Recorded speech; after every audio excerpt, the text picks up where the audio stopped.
So let's continue on with chapter one to talk about the different kinds of compensation benefits that we can offer employees. So one thing I'd like you to kind of burn in your head for this class, or one way that I think about compensation, or the way that we should think about it in this class, because we're going to talk about all of these aspects over the semester, is what we call total returns. And total returns is made up of total compensation, which are really a lot of the things that we're going to talk about this semester. Total compensation includes cash compensation, which is the actual wage or salary that you get. And then benefits, which are indirect compensation, or things that you get that your employer is paying for, but they're not necessarily straight up money. But we also have this other part, relational returns. And relational returns are things that their perception of them differs across different employees, but they're things that connect them to other people in the workplace or give them status, for example.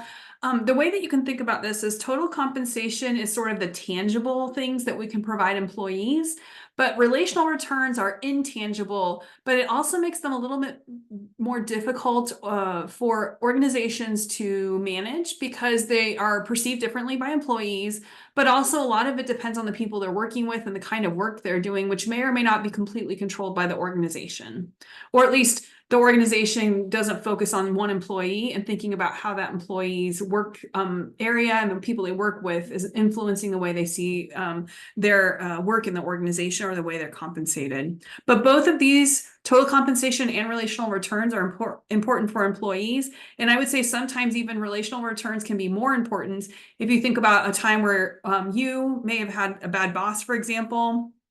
You may then leave that job, even if you're compensated very well, because your boss is not very good, or your supervisor's not giving you a lot of feedback, or they're micromanaging you or whatever. So sometimes those relational returns are even more important than compensation.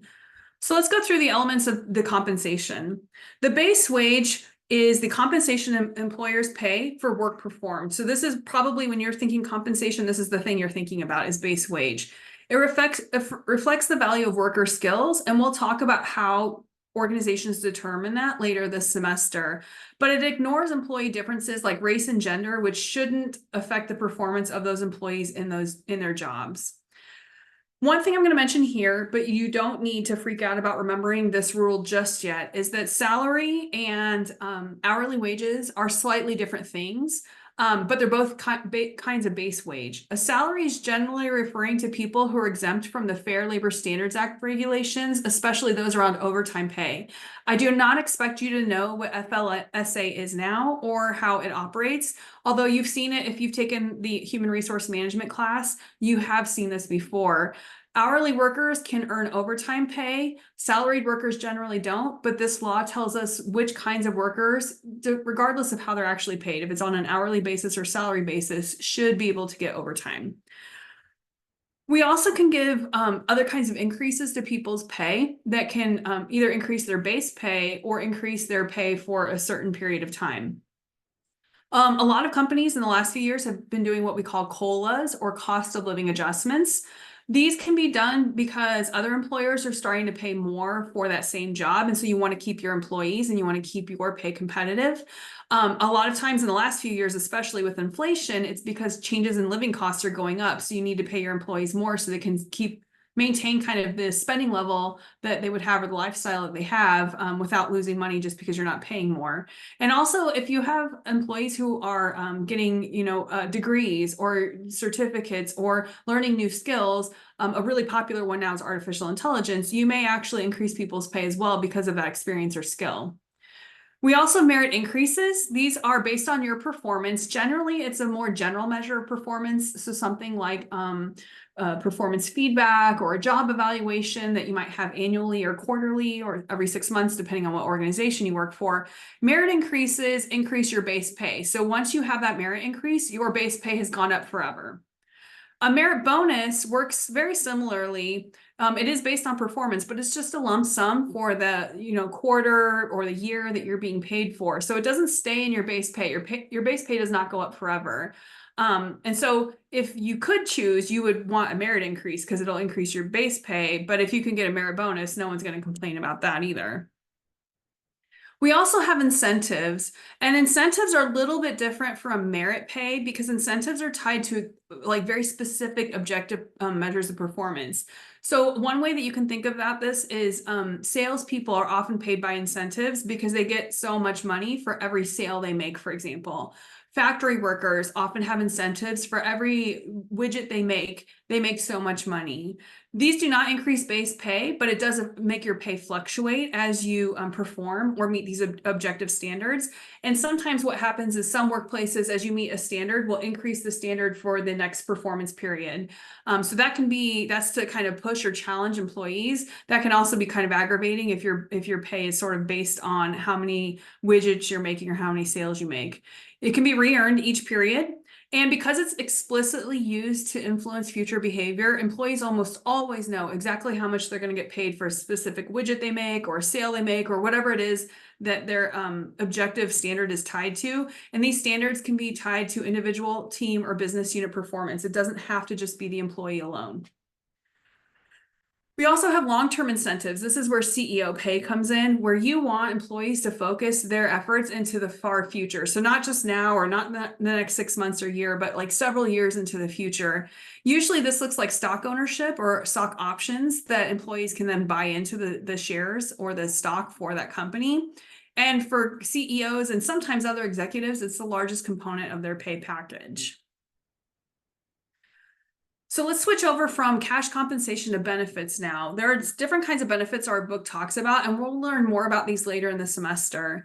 One kind of benefit is what we call income protection. And this could be things that, for example, if you become disabled and you can no longer work or at least not work for some period of time until you're healed, you may have disability insurance to cover you. If you've ever seen Aflac commercials with the duck on TV, that's the kind of insurance they're selling.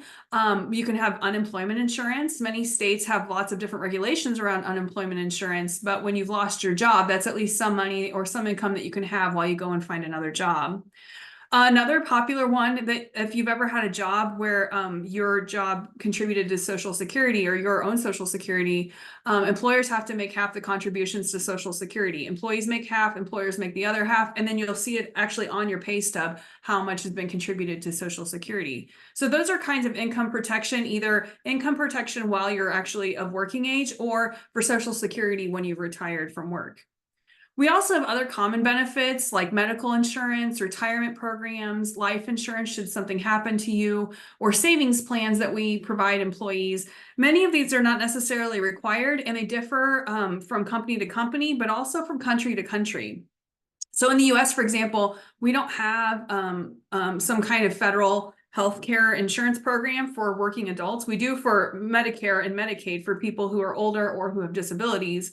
But that means a lot of employers have to provide medical insurance. And so we have these kinds of programs to help ensure that employees aren't taking on a lot of financial risks by not having insurance, for example, and should they have an accident, have to pay the full amount of a bill.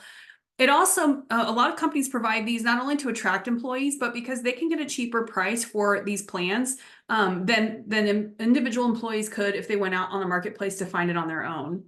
And then in the last few years, especially, like health insurance costs have gone up faster than inflation. So a lot of employers have tried to reduce the cost of their benefits by making employees pay a little bit more for those benefits year after year.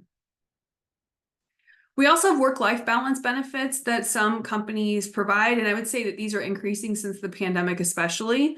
So this could be things like having flexible work arrangements where you can work outside of the office or you can have flexible work hours. It could mean that you have services like childcare on site or a stipend to help people find childcare that you're providing. You could also think of things like Google and Amazon, some of these large companies have things like cafeterias in their workplaces or gyms. You could see those as work-life balance benefits as well, because they're helping people to incorporate, meal times or working out into their work schedule in a very convenient way. And then allowances are the last kind that our book talks about, and they talk about them mostly as international benefits. So like in Vietnam and China, you might have your housing paid for, or there might be housing provided by your employer, or you might have a transportation allowance that helps you get to work every day. Allowances are also common for some jobs in the US. I know, for example, I used to work at the University of Wisconsin in Madison. We always had free bus passes for all employees so that you could take the bus in. Partially that's because we did not have enough parking on campus. And partially it's because parking is very expensive and many employees just could not afford it. For a lot of you, you may have jobs now or will in the future where they'll have moving expenses paid for. That's an allowance that's often given to employees as well.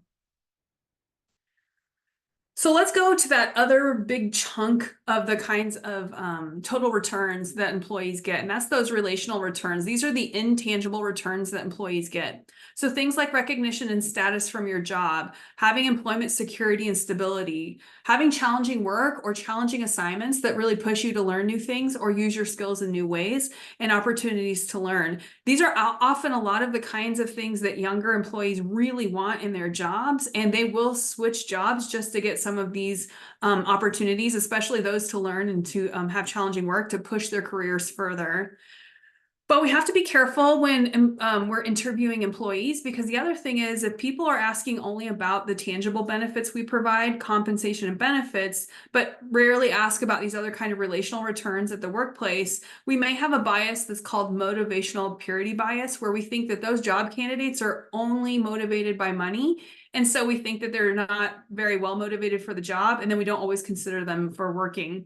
And this is because we perceive people asking questions about compensation and benefits, or cash and benefits, as being extrinsically motivated. They need more money to continue to do their job well, versus being intrinsically motivated. But honestly, if you've ever interviewed for a job, a lot of people don't ask much about intrinsic motivation other than maybe, why are you interested in this job? And then for job seekers, the best way they can often learn about relational returns of the workplace isn't through the interview process, but perhaps talking to different employees in different parts of the workplace, or going on a tour to see how people are working together and finding out how the system rewards the work that they do. So some of these are just, it's harder for employees to find out about them, or potential job candidates. And we have to be careful about then how we're evaluating job candidates when they're interviewing.